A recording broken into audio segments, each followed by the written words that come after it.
I'm very pleased to say that connected via Zoom is the one and only Damon Albarn. Hello, Damon. Good to see you. Hi. How are you?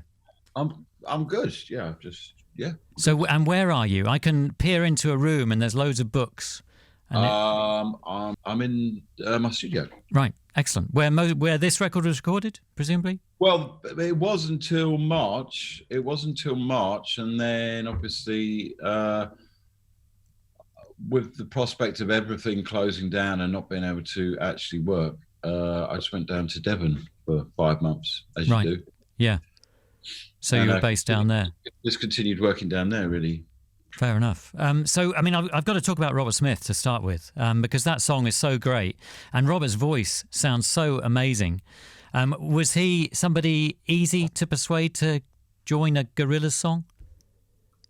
I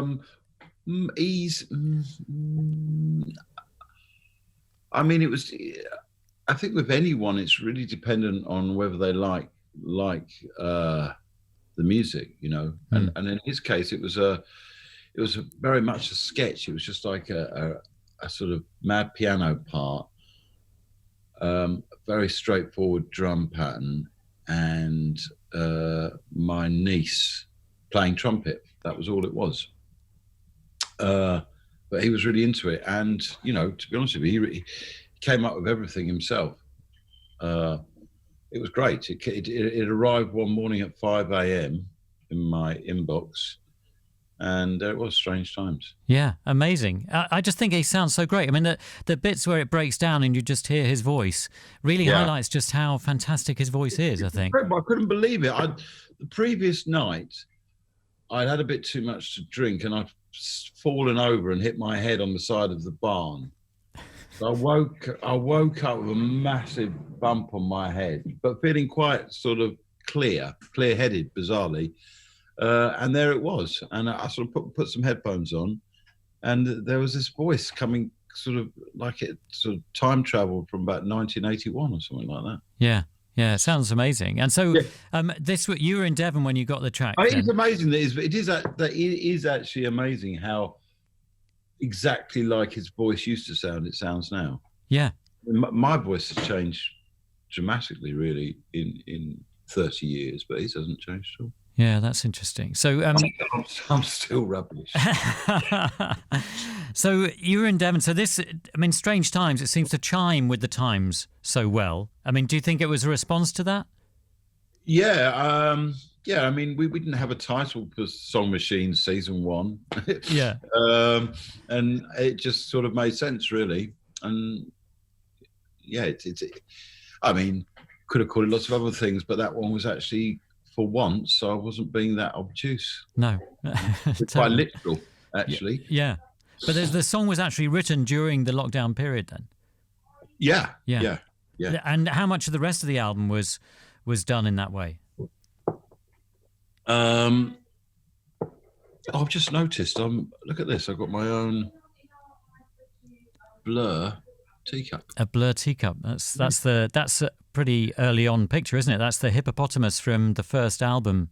Yeah, one of the first album's artworks. Am I right thinking that? I don't know. You are right. Yeah. That was actually that hippopotamus was on the first ever single. On the first single, right? So high. Excellent. So you got Britannia sitting across a hippopotamus. So Damon's having a sip of tea. So, how much of the album was written during this kind of period we've been living through? Well, everything from Strange to this episode with Strange Times onwards to the rest of the record was all written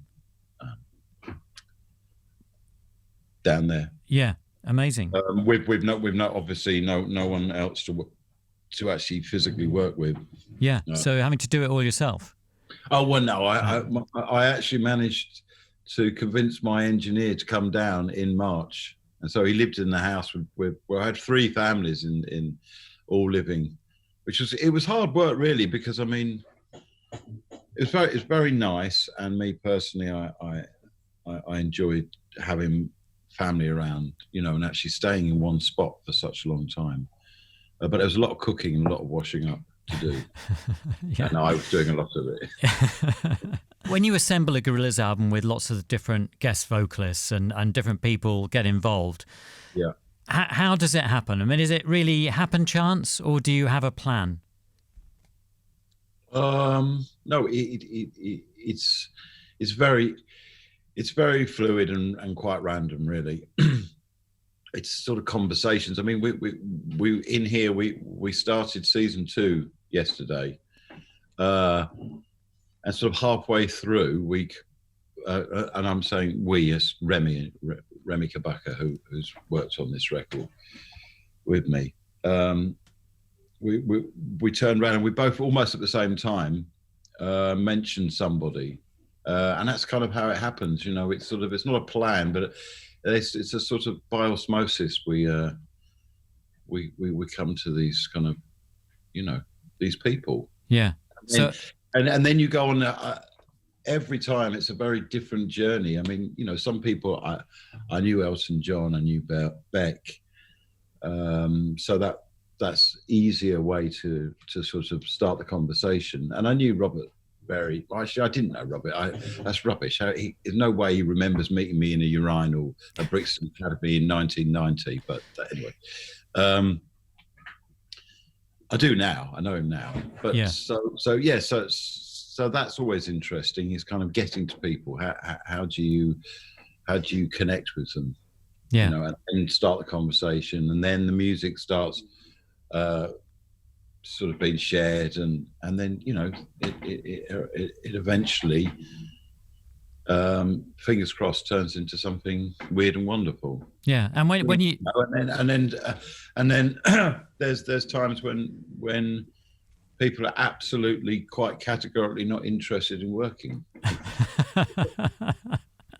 And that's fair enough. Yeah, totally. I mean, I'm going to play a load of songs while I've got you here, and I'm kind of choosing the ones I'm most excited and interested by. And okay. At the moment, it seems as if I'm kind of running in the order of the album, because I was going to play the Lost Chord featuring Leee John next, which is one of my favourites. Just because Leee is a kind of figure from possibly our childhoods, Damon. You know, with Imagination, when they were on Top of the Pops, and they were a massive sensation at the time, and he was an extraordinary. He appeared. He was rolled out of a carpet onto the Pops. He was, yeah. And wearing kind of leather thongs, or you see. This is something that I think is quite important about our kind of teenage years. Is that we literally only had one program where we could watch pop music. And that was Top of the Pops, and it didn't even have the option to record it and look at it again. You had to, right back in the day, you had to be there at 7 o'clock on a Thursday, otherwise you missed it. Which, if you think, is so mad now. Imagine the idea that, I mean, it's kind of, I can't believe anyone actually managed to do anything really. Yeah. But it was so special to us. And we remember all those Top of the Pops. Totally. I don't remember a lot of the other television, but I remember Top of the Pops kind of vividly.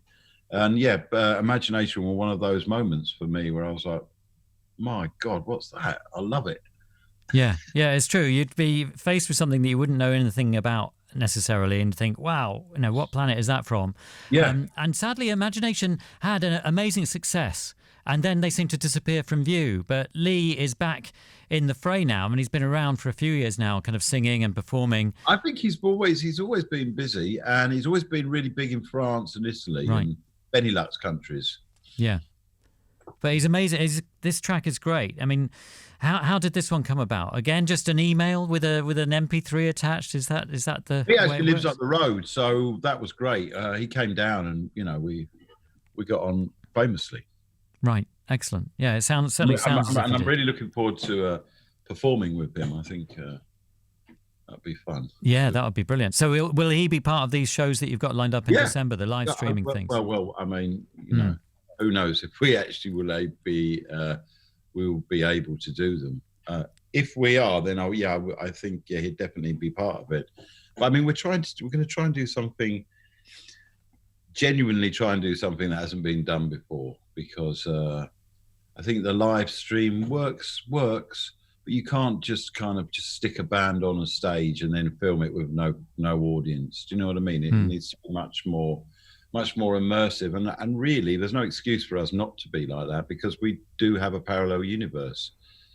So we're going to really make it more like a TV show, you know, like a Gorillaz TV special, and that means that the cartoons will be everywhere. Which should look amazing. And does that? I'm excited about it. I mean, obviously I would rather be playing live. Who wouldn't? But in the absence of that, I think you've got to do something. But keep culture sort of, you know, alive. I mean, it does feel like that sometimes. It feels like there's just been a terrible mismanagement of the arts recently, and some quite sort of nonsensical and, you know, bordering on callous kind of initiatives that, you know, just don't try and deter people from having dreams. And, you know, it's really, it's counterproductive as well. And it's, you know, ultimately if they want people to work in cyber, they need content for that, whatever that cyber is. Yeah totally. And so talking of content, so with these live streams, or with these live streaming shows, you'll have the cartoons, and will you have all the guests? I mean, will they beam in from wherever they are?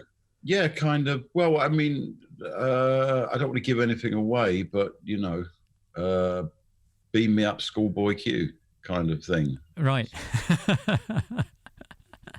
Excellent. And hopefully we'll see Lee John as part of that. Yeah. I think he will actually be on the deck of the Starship Gorillaz or whatever it is. Yeah. So when you're writing a song, and do you think that the guest artist pops into your head because the song reminds you of something? So say when you were writing Aries, did you think, oh, this sounds like New Order, maybe I should talk to Peter Hook? Does it work?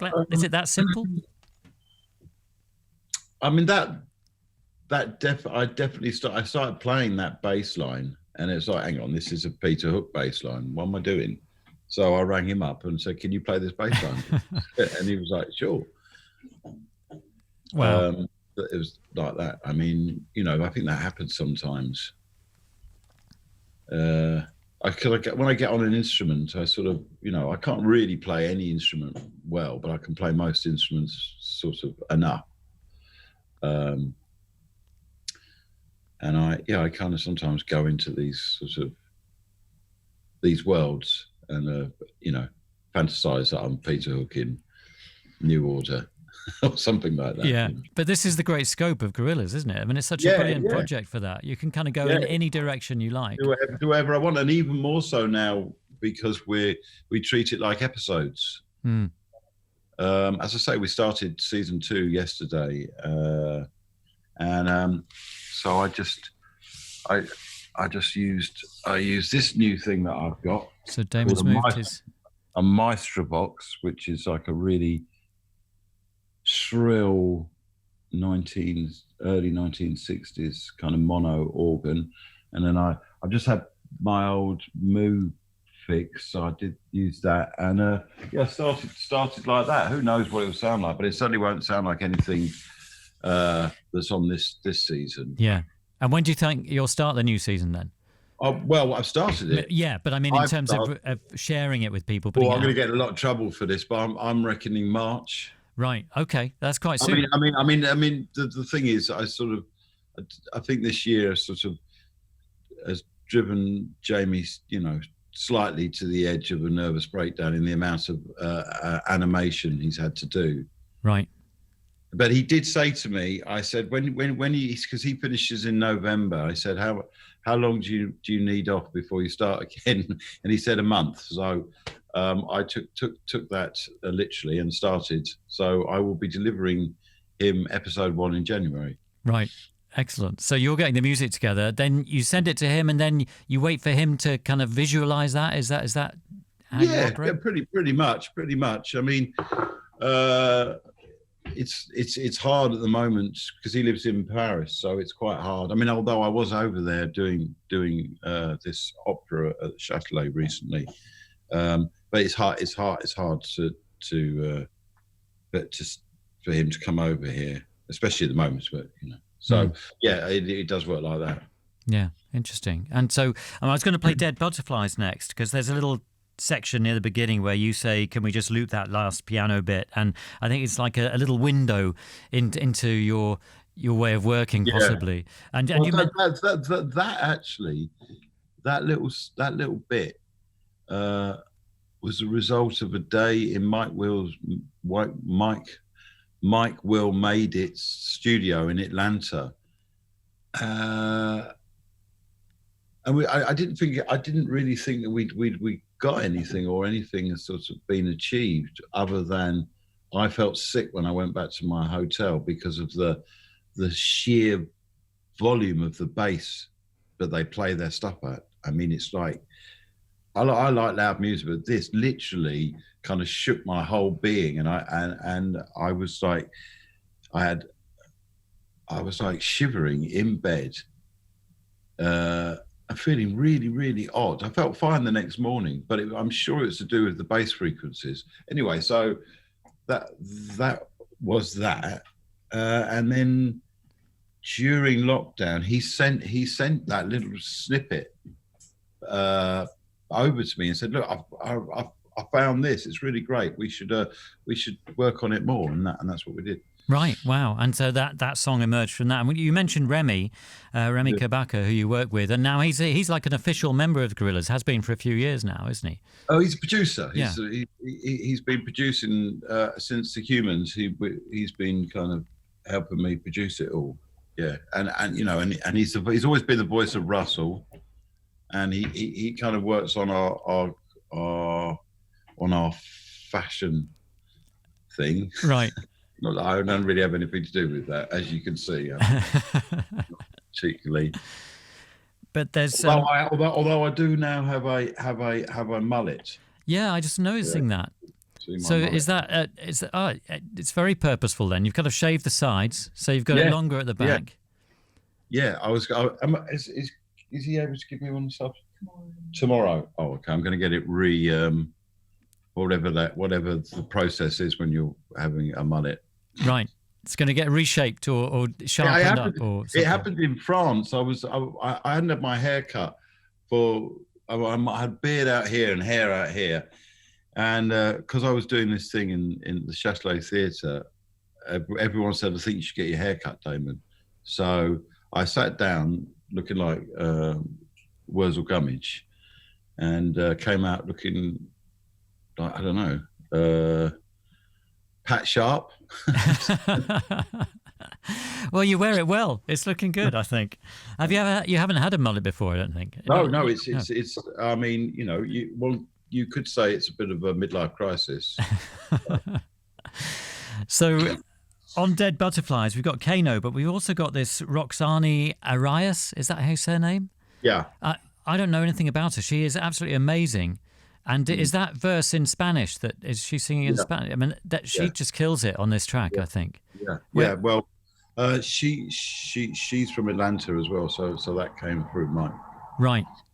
She's amazing. I think she's a real star. I mean, you often do that. You seem to pick out people. Like you often get some really incredible names involved, but then there's always these new talents. Yeah, but it's I see everyone as equally kind of sort of interesting. It's I think it's important to work with a huge variety of people. I learn much more by doing that, and it's not important to me how popular someone is. It's kind of do we share a kindred spirit? And yeah, I think that's how I've always felt. When I suppose like doing Africa Express as well, I work with so many people.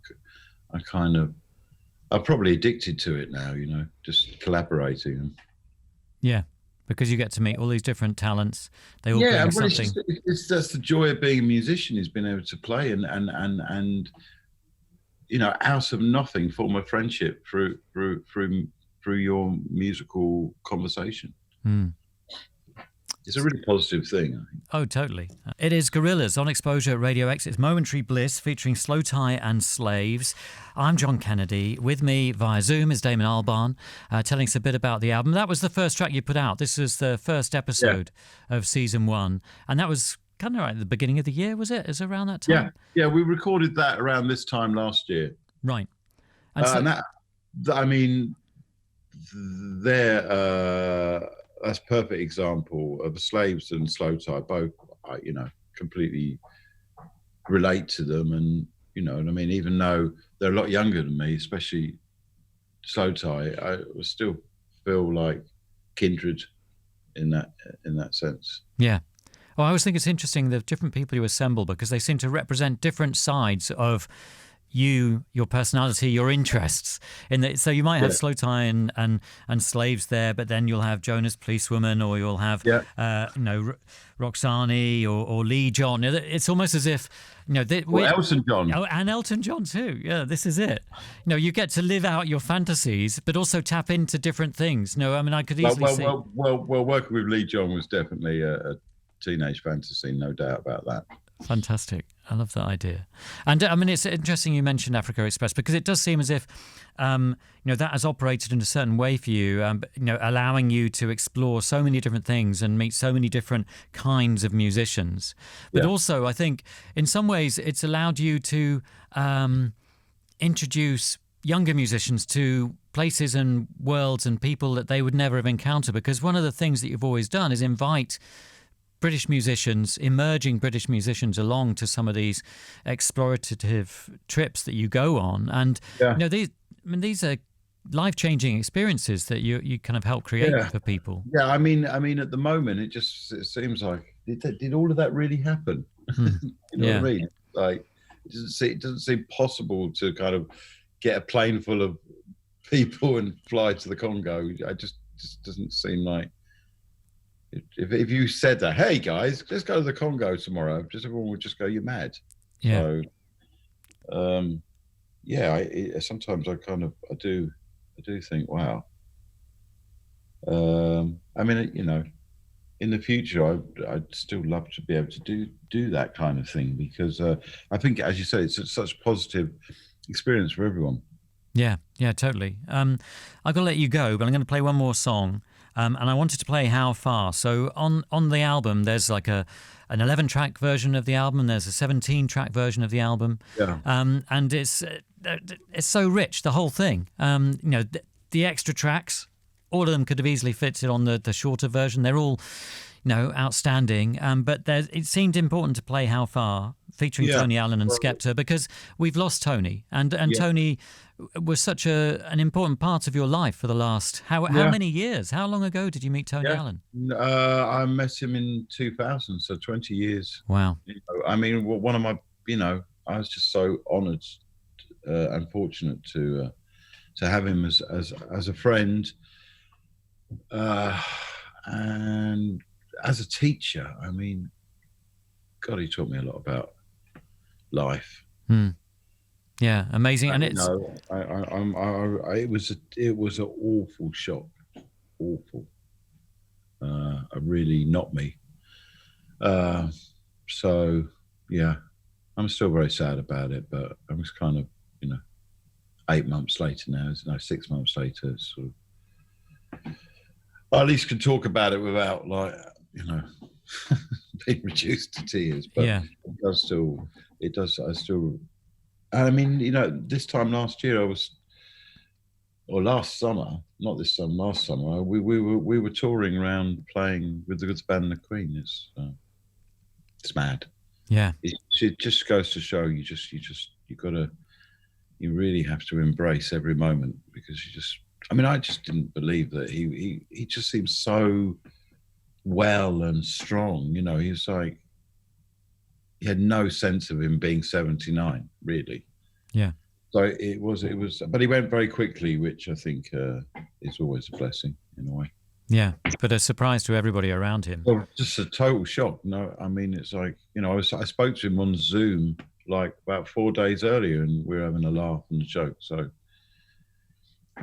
it just goes to show.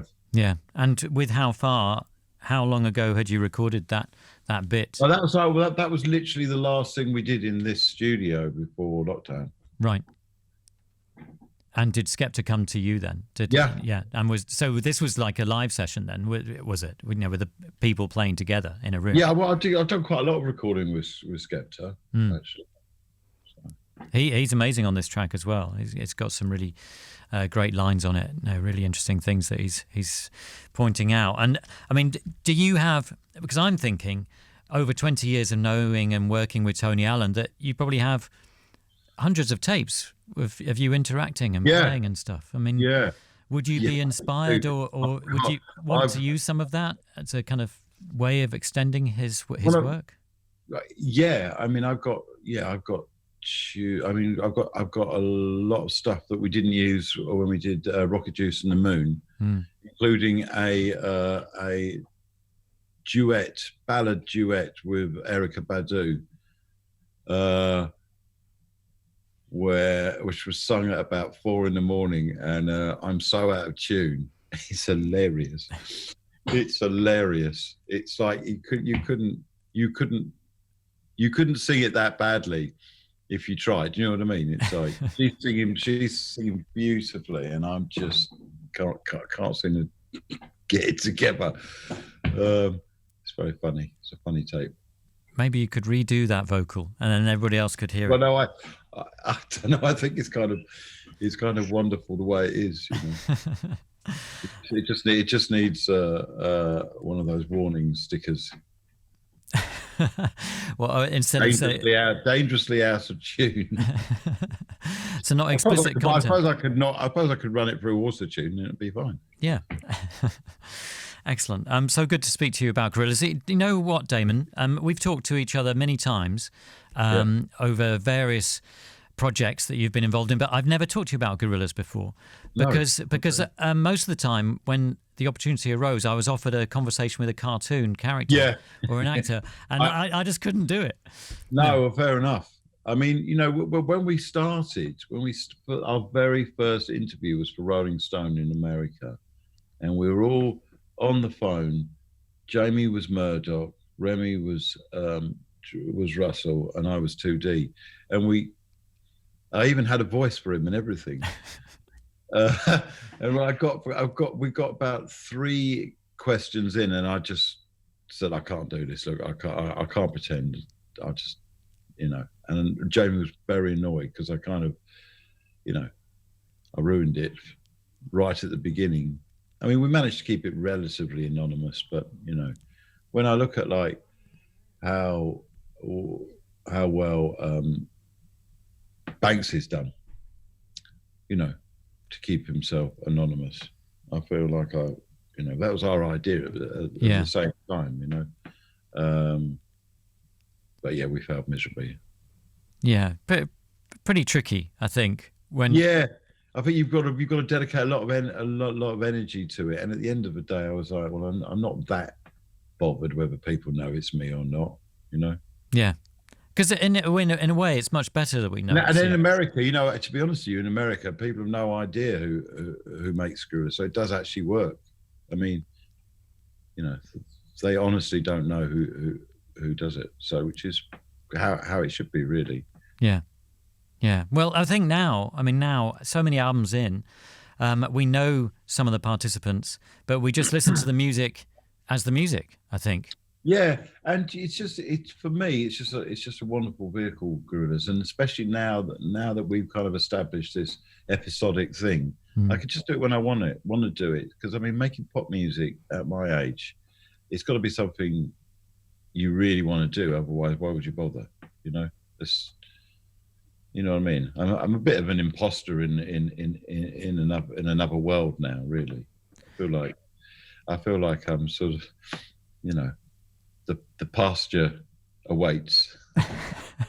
I don't know about that. I mean, it seems to me that when you say, the album's Song Machine, and it seems that you are a bit of a song machine, Damon, because you cannot stop. You just keep going. You keep coming up with things and keep working on things, as Damon manically puts his fingers on the keyboard to play some more music. But it is like that. I mean, you are a kind of song machine, and there's all, that's why you have to have all these different things going on, because you cannot stop. That's the impression I have. Yeah, well, I just, I mean, I've got to do something. You know what I mean? It's like I've got to have a job. So that's my job. Yeah, fair enough.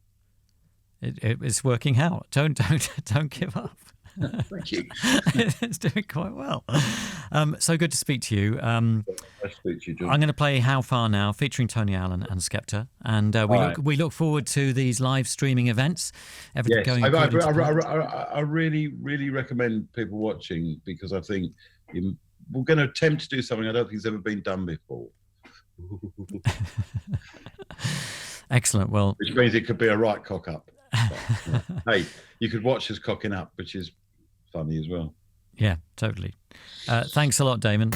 Radio X.